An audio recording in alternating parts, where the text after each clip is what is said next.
మిత్రమా, తల్లిదండ్రులందరికీ కూడా ఒక ముఖ్య మనవి. మార్కులు, ర్యాంకులు మాత్రమే జీవితం కాదు. పలానా వాళ్ళకి అన్ని మార్కులు వచ్చాయి, నీ తోటి వాళ్ళకి అంత ర్యాంక్ వచ్చింది, అంత ఖర్చు పెట్టి చదివిస్తే నీకు ఇన్నే మార్కులు వచ్చాయంటూ పిల్లలతో అనద్దు. ఏమో, ఎవరిలో ఏ టాలెంట్ ఉందో ఇప్పుడు తక్కువ మార్కులు వచ్చినా వాళ్ళే రేపు ఎంతో గొప్పవాళ్ళు కావచ్చు. ఈ సమయంలో పిల్లలకి స్నేహితులుగా, మార్గనిర్దేశకులుగా ఉండాల్సింది మీరే మిత్రమా. పసి హృదయాల్లో ధైర్యం నింపాల్సిన బాధ్యత కూడా మీదే కాదంటారా? మిత్రమా, 7 తరాల కోసం ఎంత అడ్జిస్తే మాత్రం ఏ లాభం?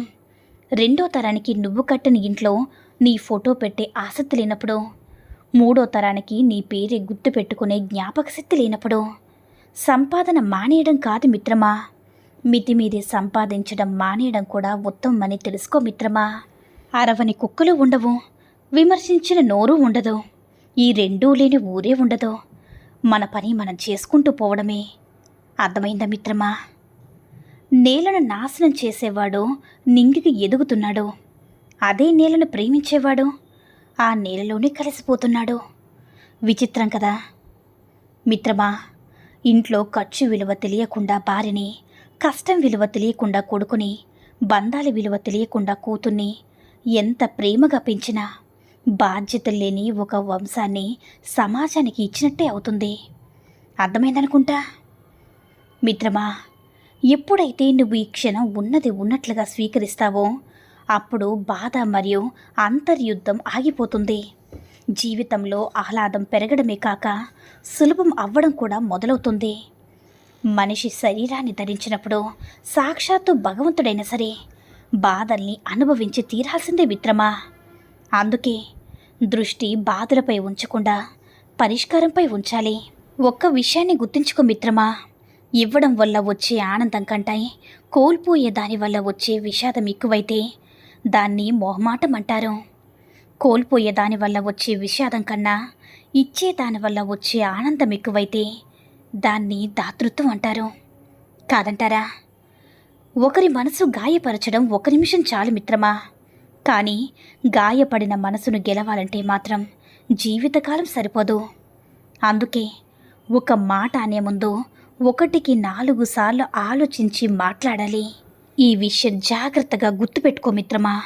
దారిలో వెళుతుంటే ఒక నల్లపిల్లి ఎదురు వచ్చిందని వెనకడుగు వెయ్యి, పర్వాలేదు, అది నీ నమ్మకమే. కానీ మన లక్ష్యానికి కష్టం ఎదురు వచ్చిందని వెనకడుగు వేయద్దు మిత్రమా, అది నీ అసమర్థత అవుతుంది. ఓటమి భయపెట్టేది కూడా నిన్ను గెలిపించడానికే అని గుర్తుంచుకో మిత్రమా. అర్థమైందనుకుంటా. డబ్బొస్తే నీ చుట్టూ చేరేవాళ్ళు చాలామంది ఉంటారు, కానీ జబ్బొస్తే నిన్ను చూసే దిక్కు కూడా ఎవ్వరూ ఉండరు మిత్రమా. ఖర్చు పెట్టినంత సులువుగా సంపాదించలేవు కాబట్టి నీకోసం ఎంతైతే దాచుకోవాలి అనుకుంటావో అంతే దాచుకో. దుర్మార్గుడితో స్నేహం పనికిరాదు, విరోధము పనికిరాదు. ఉదాసీనంగా ఉండడం నేర్చుకోవాలి. నిప్పును పట్టుకుంటే కాలుతుంది, పోనీ చల్లారిన తర్వాత పట్టుకున్నా సరే మసి అంటుతుంది కదా మిత్రమా. దుర్మార్గుడితో పరిచయం కూడా అంతే. అవునా? మన ఎదురుగా మాట్లాడేవాడు స్నేహితుడు, నలుగురిలో విమర్శించేవాడు శత్రువు, మనం లేనప్పుడు మాట్లాడేవాడు ద్రోహి, స్నాయం చేసేవాడు మిత్రుడు, మంచి మాటలు చెప్పేవాడు గురువు, నీతిగా బ్రతికేవాడే మనిషి మిత్రమా. నాకు తెలిసిన జీవితంలో నటన మాత్రమే కనిపించింది. ఎవరి అవసరాల వారివి, ఎవరి స్వార్థాలు వారివి. అవి తీర్చడానికి ఒక మనసు ఉండాలి, అంతేకాని ఆ మనిషికి విలువ ఇవ్వరు. నటించే మనుషుల మధ్య ఆట బొమ్మగా ఉండిపోవడం కన్నా ఒంటరిగా మిగలడం ఎంతో ఉత్తమ మిత్రమా. అతిథి ఇంటికి వస్తున్నాడని తెలిసిన వెంటనే ఇల్లు సర్ది శుభ్రంగా ఉంచుతాం. అలాంటిది భగవంతుణ్ణి మన మనసులో ఉంచుకోవాలంటే మన మనసు ఎంత శుభ్రంగా ఉంచుకోవాలి ఒక్కసారి ఆలోచించు మిత్రమా. నిన్ను తక్కువ చేసి మాట్లాడినప్పుడు మౌనంగా ఉండడం, తిట్టినప్పుడు కోపాన్ని చూపించకుండా ఉండడం, పొగిడినప్పుడు గర్వంతో విర్రవీయకుండా ఉండడం నేర్చుకో మిత్రమా. నువ్వు నేర్చుకున్న ప్రతిదీ నిన్ను ఒక్కో మెట్టు పైకి చేరుస్తాయి తప్ప ఎప్పటికీ కింద పడిపోయేలా చేయవు. పైవారితో గౌరవంగా, సాటి వారితో స్నేహంగా మెలగడం కాదు, తనకన్నా తక్కువ వారితో మెలిగే తీరే నీ వ్యక్తిత్వానికి అర్థం పడుతుంది. కాదంటారా? మిత్రమా, గుప్పెడు చక్కెర మనకి పెద్ద విషయం కాదు, కానీ ఒక చీమకది ఏడాది ఆహారం. అలాగే మనం చేసే కొన్ని పనులు మనకు చిన్నవిగా కనిపిస్తాయి, కానీ అవి కొందరికి అతి పెద్ద సహాయాలు. మీరు చేసే చిన్న సహాయం వల్ల ఒక జీవితం బాగుపడుతుందంటే దయచేసి నిర్లక్ష్యం చేయొద్దు మిత్రమా. ఎవరు ఏదిచ్చినా మనస్ఫూర్తిగా స్వీకరిస్తా, ఇచ్చిన వారిని మనసులో దాచుకుంటా. ఎప్పటికైనా సరే వారికి వడ్డీతో సహా ఇవ్వాలి కదా. అది సహాయమైనా, ప్రేమైనా సరే, బాధైనా సరే, నమ్మక ద్రోహమైనా సరే ఏది కూడా ఉంచుకోకూడదు మిత్రమా. లావ్ అయిపోతాం కాదంటారా?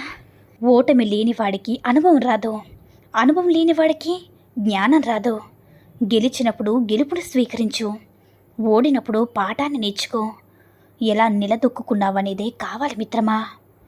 చర్య విత్తనమైతే సంకల్పం ఎరువు. ప్రతిరోజు నీళ్లు పోయడం అలవాటు.